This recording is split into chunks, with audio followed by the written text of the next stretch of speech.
৩৫ বছর বয়সী একটা ছেলে জাপানের মেট্রো স্টেশনে ফেঁসে যায় আর অনেক চেষ্টার পরেও সে এই গোলকধাঁধা থেকে বের হতে পারে না। আর এখানে তার সাথে এমন কিছু ঘটে যা দেখলে আপনাদের মাথা ঘুরে যাবে। তবে মুভিটি বুঝতে সবাই পুরো ভিডিওটি দেখার চেষ্টা করবেন। আজ আপনাদের জন্য এনেছি Japanese psychological horror movie exit 8। আশা রাখি মুভিটি আপনাদের অনেক ভালো লাগবে। আজ সাথে আছে আমি হিমাদ্রি তুষার, আর আপনারা দেখছেন সিনেবক্স। মুভির শুরুতেই আমরা মেট্রোতে একটা ছেলেকে দেখি যার নাম কাতো। সে কাজের জন্য কোথাও যাচ্ছিল। তখন সে দেখে একটা বাচ্চা কান্না করছে, আর বাচ্চাটিকে কান্না করতে দেখে একটা প্যাসেঞ্জার বাচ্চার মাকে খারাপ ভাষায় গালি দিতে থাকে। এরপর কাতো মেট্রো থেকে নেমে হাঁটতে থাকে, আর তখনই তার এক্স গার্লফ্রেন্ডের কল আসে। সে কাতোকে বলে, আমি প্রেগনেন্ট আর এই বাচ্চা তোমারই, তাই আমাকে তোমার ফিরিয়ে নিতে হবে, তুমি বাবা হওয়ার প্রস্তুতি নাও। এই কথা শুনে কাতো অনেক ঘাবড়ে যায়। এরপর হাঁটতে হাঁটতে সে একটা গলিতে পৌঁছায়, যেখানে সে একটা বোর্ডে দেখতে পায় এক্সিট 8। পাশাপাশি সে দেখে তার সামনে দিয়ে একটা লোক হেঁটে আসছে। নর্মালি সে সামনে এগোতে থাকে এবং হঠাৎ সে থমকে যায়, কারণ তার মনে হতে থাকে সে আবার আগের গলিতেই ফিরে এসেছে, কারণ সামনের বোর্ডেও লেখা ছিল এক্সিট 8 এবং তার সামনে দিয়ে ঠিক সেই লোকটাই হেঁটে আসছে যে লোকটাকে সে পেছনের গলিতে রেখে এসেছিল। কাতো কিছু না ভেবে আবার সামনে এগোতে থাকে। তবে সে লক্ষ্য করে সে একই গলি, সেই একই মানুষ, আর গলির বোর্ডে লেখা ছিল এক্সিট 8। মানুষটা আগের মতো করেই হেঁটে আসছে। তবে পেছনে ঘুরে সে দেখে লোকটা তার দিকে তাকিয়ে অদ্ভুতভাবে হাসছে। এটা দেখে সে ঘাবড়ে যায় আর সামনে যেতে যেতে ভাবে কি হচ্ছে এসব, এবং সে ভয়ে দৌড়াতে থাকে। আর সামনে গিয়ে সে একই গলিতে পৌঁছে যায় যেখানে বোর্ডে লেখা ছিল এক্সিট 8, আর সেই লোকটাই ঠিক আগের মতোই হেঁটে আসছে। তখন সে দৌড়ে পেছনের দিকে যায় এবং সেখানে গিয়ে একটা বড় বোর্ড দেখে যেটাতে লেখা ছিল এক্সিট 0। কিন্তু সামনে আগাতেই আবার সেই একই গলি এবং একই মানুষ। তখন সে সেখানে একটা এমার্জেন্সি হেল্প বাটনে চাপ দিতে থাকে, কিন্তু সেটা কাজ করে না। সে সেখানে থাকা দরজাগুলো খোলার চেষ্টা করে, কিন্তু সেগুলোও লক ছিল। তখনই সে একটা ফটো দেখতে পায়। ফটোতে দেখা যায় কয়েকটা পিঁপড়া একটা লুপে ঘুরছে, তবে বের হওয়ার কোনো রাস্তা পাচ্ছে না। এটা দেখে সে ভাবতে থাকে সেও এরকম কোনো একটা লুপে আটকে গেছে। তখনই হঠাৎ এক্সিট 8 লেখা বোর্ড থেকে রক্ত পড়তে থাকে। এটা দেখে কাতো অনেক ভয় পেয়ে যায় এবং দৌড়ে পেছনের দিকে ফিরে যেতে থাকে। কিন্তু সে দেখে 0 লেখা বোর্ডে এক্সিট 1 লেখা রয়েছে। তখন সে সেখানে একটা নোটিশ দেখতে পায়, তাতে লেখা ছিল ভালোভাবে নজর দিন এবং এক্সিট 8-এ কিছু পরিবর্তন দেখলে দ্রুত পেছনে ফিরে আসুন। এখানে আমরা বুঝতে পারি কাতো একটা গেম লুপে আটকে গেছে। আসলে এখানে আমরা যে ছেলেটাকে দেখছি এই মুভিতে তার কোনো নাম ব্যবহার করা হয়নি। আপনাদের বোঝানোর স্বার্থে আমি তার নাম দিয়েছি কাতো। আর এক্সিট 8-এ যে লোকটা বারবার হেঁটে আসে তার নাম দেব আমরা রিও। এরপর কাতো এখানে বুঝে যায় সে একটা গেমে ফেঁসে গেছে, আর এখান থেকে বের হতে হলে তাকে সবকিছু ভালোভাবে চেক করতে হবে, আর কোনো কিছু পরিবর্তন দেখলে পেছনে ফিরে আসতে হবে। এরপর কাতো রিওকে জিজ্ঞেস করে এক্সিট 8-এর শেষ কোথায়, কিন্তু রিও কোনো উত্তর না দিয়ে আগের মতোই হেঁটে চলে যায়। তখন কাতো সামনে গিয়ে সেই বোর্ড দেখতে পায় যে বোর্ডে 1 লেখা ছিল, কিন্তু এখন সেখানে 0 লেখা। এটা দেখে সে আবার ঘাবড়ে যায় এবং অ্যাজমার সমস্যার কারণে তার শ্বাসকষ্ট শুরু হয়। কাতো মুখে ইনহেলার স্প্রে দিয়ে শান্ত থাকার চেষ্টা করে আর ভাবতে থাকে এক্সিট 8-এ কি এমন পরিবর্তন ছিল যেটা সে দেখেনি। আসলে কাতো সামনে আসার সময় এক্সিট 8-এর লাইটগুলো এলোমেলো ছিল, যেটা সে খেয়ালই করেনি, আর এই ভুলের কারণে বোর্ড আবার 0 হয়ে গেছে। এরপর কাতো সবকিছুর ছবি তুলতে থাকে। সেখানে থাকা ছবি, দরজা, এমনকি সে রিওর ছবিও তুলে নেয়। তবে এবার সে সামনে গিয়ে সিগন্যাল বোর্ডে 1 লেখা দেখে এবং বুঝে যায় সে এবার কোনো ভুল করেনি। কিন্তু সে দেখে তার তোলা ছবিগুলো ঘোলা হয়ে গেছে, তার মানে তাকে এই গেমটা বুদ্ধি দিয়ে পার করতে হবে। সে চেক করতে করতে সামনে এগোতে থাকে, কিন্তু সে দেখে রিও তার দিকে ঘুরে অদ্ভুতভাবে হাসছে, তার মানে এটাও একটা পরিবর্তন। তখন কাতো আবার পিছনে ফিরে যেতে থাকে, তবে সে লক্ষ্য করে রিও তার পিছু নিয়েছে। এটা দেখে সে আবার ভয় পেয়ে যায় এবং দৌড়ে সামনে চলে যায়। সে দেখে বোর্ডে আবার 2 লেখা রয়েছে। কাতো এবার বুঝে যায় সে সঠিক পথেই এগোচ্ছে। এরপর কাতো এক্সিট 8-এর তৃতীয় লেভেল পার করতে থাকে। সেখানে সব কিছুই ঠিক ছিল, কিন্তু বাম পাশের গলিতে ঢুকতেই সে লকার থেকে বাচ্চার কান্নার আওয়াজ শুনতে পায়।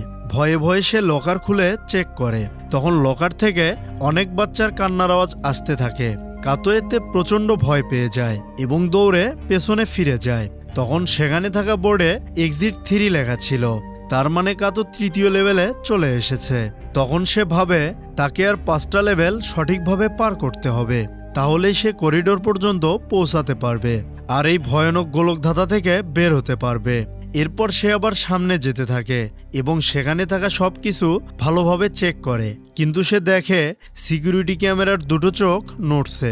তখন কাতো ভয়ে ভয়ে পেছনে চলে যায় এবং বোর্ডে এক্সিট 4 লেখা দেখে, তার মানে সে লেভেল 4-এ পৌঁছে গেছে। এরপর কাতো আবার এক্সিট 8-এ যায় এবং সেখানে থাকা ছবি ও দরজাগুলো ভালোভাবে চেক করতে থাকে, তবে সেখানে এবার কোনো পরিবর্তন ছিল না। তখন সে সামনে এগিয়ে যায় এবং বোর্ডে এক্সিট 5 লেখা দেখতে পায়। এরপর সে আবারও এক্সিট 8-এ যায় এবং সব কিছু ভালোভাবে চেক করতে থাকে, কারণ সে জানে এখানে একটা ভুল করলেই আবার সে লেভেল 0-তে চলে যাবে। তবে অনেক খুঁজেও কাতো এবার কোনো পরিবর্তন পায় না। কিন্তু তখনই তার ফোন বেজে ওঠে। সে দেখে তার এক্স গার্লফ্রেন্ড তাকে আবার কল দিয়েছে। সে কাতোকে জিজ্ঞেস করে যে বাচ্চা নেওয়ার ব্যাপারে সে কি ডিসিশন নিয়েছে। কাতো বলে, আমি কোনো ডিসিশন নেইনি, আমি জানি না বাবা হওয়ার জন্য আমি এখনো তৈরি কিনা। তবে মেট্রোতে আজ আমি একটা বাচ্চাকে দেখেছি, সে অনেক কান্না করছিল, তবে আমি কিছুই না দেখার ভান করে সেখান থেকে চলে এসেছি আর এই সাবওয়েতে আটকে গেছি। তবে আমি যত দ্রুত সম্ভব তোমার কাছে চলে আসব। এসব বলে কাতো কাঁদতে থাকে। তবে সে সামনে গিয়ে বোর্ডে এক্সিট 0 লেখা দেখে এবং ভাবতে থাকে হয়তো এখান থেকে বেরোনোর আর কোনো রাস্তা নেই আর সে হয়তো এখানেই মারা যাবে। এসব ভাবতে ভাবতে কাতো এক্সিট 8-এ অজ্ঞান হয়ে যায়। আসলে এক্সিট 8-এ যে কাতোর ফোন আসলো এটাও একটা পরিবর্তন ছিল, যার কারণে সে আবার লেভেল 0-তে চলে এসেছে। জ্ঞান ফিরতেই কাতো আবার পেছনে যেতে থাকে, কারণ এক্সিট 8-এর সব লাইট হলুদ ছিল আর এটাও একটা পরিবর্তন। পিছনে ফিরতেই সে বোর্ডে এক্সিট 1 লেখা দেখে এবং আবার এক্সিট 8-এ যেতে থাকে। এবার সে সেখানে একটা বাচ্চাকে দেখতে পায়। সে ভাবে এটাও একটা পরিবর্তন, এজন্য সে পেছনে ফিরে যায় এবং বোর্ডে আবার এক্সিট 0 লেখা দেখে। তখন সে বুঝতে পারে এই বাচ্চাটা কোনো পরিবর্তন ছিল না। এরপর কাতো আবার বাচ্চাটাকে দেখতে পায় এবং সে জিজ্ঞেস করে, তুমি কে আর তুমি এখানে কিভাবে এসেছো? তবে বাচ্চাটা কোনো উত্তর না দিয়ে দৌড়ে সামনে চলে যায়। এরপর কাতো সামনে এগিয়ে যায় এবং দেখে রিও হেঁটে আসছে। কাতো এখানে বুঝে যায় রিও হয়তো এই গোলকধাঁধায় আটকে গিয়েছিল আর কোনো একটা ভুলের কারণে সে এখানে সারা জীবনের জন্য ফেঁসে গেছে আর এই লুপেরই একটা অংশ হয়ে গেছে। এরপর সিন রিওর ফ্ল্যাশব্যাকে চলে যায়। আমরা দেখি রিও 4 নাম্বার লেভেলে এসে অনেক খুশি হয় আর সেই বাচ্চাটাও প্রথমে রিওর সাথেই ছিল। তারা দুজন একসাথে এই গেম খেলার চেষ্টা করছিল আর তারা এক্সিট 8 পার হওয়ার সময় একটা মেয়েকে দেখতে পায়, যে কিনা প্রথম সিনে দেখা রিওর মতোই ছিল। সে শুধু চুপচাপ হেঁটে যাচ্ছিল। রিও এবং বাচ্চাটা মিলে এক্সিট 8-এ সব কিছু ভালোভাবে চেক করতে থাকে আর এভাবে তারা এক্সিট 5 লেভেলে চলে যায়। কিন্তু পরের বার এক্সিট 8-এ গেলে মেয়েটি রিওর সাথে কথা বলতে থাকে। সে রিওকে বলে, তোমরা কি এখানে হারিয়ে গেছো? রিও ভয়ে ভয়ে বলে, হ্যাঁ আমরা হারিয়ে গেছি। মেয়েটি তখন বলে, বাস্তব জীবনে হারিয়ে যাওয়ার থেকে এখানেই হারিয়ে যাওয়া উচিত। প্রতিদিনের চাকরি এবং ব্যস্ত জীবনের থেকে এখানে আটকে থাকা অনেক ভালো। এরপর মেয়েটা জোরে জোরে হাসতে থাকে আর তার কণ্ঠ মুহূর্তেই পাল্টে যায়। রিও বুঝে যায় এটাও একটা পরিবর্তন। সে দ্রুত পেছনে যায় এবং লেভেল 6-এ পৌঁছে যায়। এরপর রিও বাচ্চাটিকে নিয়ে কনফিডেন্সের সাথে আবার সামনে যেতে থাকে, কিন্তু বাচ্চাটি একটা দরজার কাছে দাঁড়িয়ে যায়, কারণ সে দরজাতে একটা ভুল খুঁজে পেয়েছিল। সেখানে একটা দরজার লক মাঝখানে ছিল, যেটা রিও দেখতে পায় না এবং সামনে এগিয়ে যায়, যার কারণে তারা আবার এক্সিট 0 লেখা বোর্ড দেখতে পায়। তার মানে তাদের আবার প্রথম থেকে শুরু করতে হবে। এতে রিও অনেক রেগে যায় এবং সেখানে থাকা বোর্ডটি খুলে ফেলে। এরপর সে সামনে যেতে থাকে এবং সে এক্সিট 8-এ পৌঁছে দেখে সেখান থেকে বের হওয়ার একটা রাস্তা রয়েছে। এটা দেখে রিও অনেক খুশি হয়ে যায় এবং সিঁড়িতে উঠতে থাকে। তবে বাচ্চাটি তার সাথে যেতে চায় না, কারণ বাচ্চাটা জানে এটা একটা গেম। আর এই সিঁড়িটা ছিল এক্সিট 8-এর পরিবর্তন। কিন্তু রিও বাচ্চাটাকে ছেড়ে যেতে চাইছিল না। হঠাৎ রিওর হাত ফসকে বাচ্চাটি ফ্লোরে পড়ে যায়। তখন রিও সেখান থেকে একাই চলে যায়, আর এজন্যই সে সারা জীবনের জন্য এই লুপে আটকে গেছে। এরপর বাচ্চাটা পেছনে বোর্ডের কাছে ফিরে যায় এবং সেখানে এক্সিট অন লেখা দেখে। এরপর সে আবার এক্সিট 8-এর দিকে যায়, যেখানে সে রিওকে দেখে। বাচ্চাটা তখন রিওর হাত ধরে টানতে থাকে, কিন্তু রিও কোনো রেসপন্স করে না। তখন সে বুঝে যায় রিও এখানে সারা জীবনের জন্য ফেসে গেছে। এরপর সিন আবার বর্তমানে চলে আসে। বাচ্চাটা এখানে রিওর সাথে ঘটা সবকিছু কাতোকে বলে। এরপর তারা আবার সামনে যেতে থাকে, আর কাতো এখানে বুঝতে পারে এই বাচ্চাটা অনেক বুদ্ধিমান, কারণ সে ছোট ছোট পরিবর্তনগুলো খুঁজে বের করতে পারে। আর এর সাথে তারা দুজন মিলে এই গেমটা শেষ করার সিদ্ধান্ত নেয়। এভাবে তারা প্রথম এবং দ্বিতীয় লেভেল খুব সহজেই পার করে ফেলে। পরবর্তী লেভেল পার করার জন্য তারা দুজন আবার এক্সিট 8-এ যায়। তখনই সেখানে একটা মহিলাকে দেখে বাচ্চাটা মা বলে ডাকতে থাকে, কিন্তু কাতো জানে এটা একটা পরিবর্তন। কিন্তু তখনই বাচ্চাটা অজ্ঞান হয়ে যায়। তবুও কাতো বাচ্চাটাকে নিয়ে পেছনে ফিরে আসে এবং দেখে তারা আরেকটা লেভেল পার করে ফেলেছে। জ্ঞান ফেরার পর কাতো বাচ্চাটাকে জিজ্ঞেস করে, তুমি কি তোমার মাকে হারিয়ে ফেলেছ? বাচ্চাটা তখন বলে, হ্যাঁ, আমি আমার মাকে হারিয়ে ফেলেছি। আমি অনেক বোকা ছিলাম এবং ভেবেছিলাম মা আমাকে খুঁজতে আসবে। এখন আমি নিজেই এখানে হারিয়ে গেছি। এরপর আবার তারা এক্সিট 8-এ যায়, যেখানে বাচ্চাটা দেখে বোর্ডের 8 লেখা উল্টো হয়ে গেছে। সে কাতোকে এটা দেখায়। তখন তারা দুজন আবার পেছনে ফিরে আসে এবং আরেকটি লেভেল পার করে ফেলে। পরবর্তী লেভেল পার করার সময় কাতো সবকিছু ভালোভাবে চেক করতে থাকে।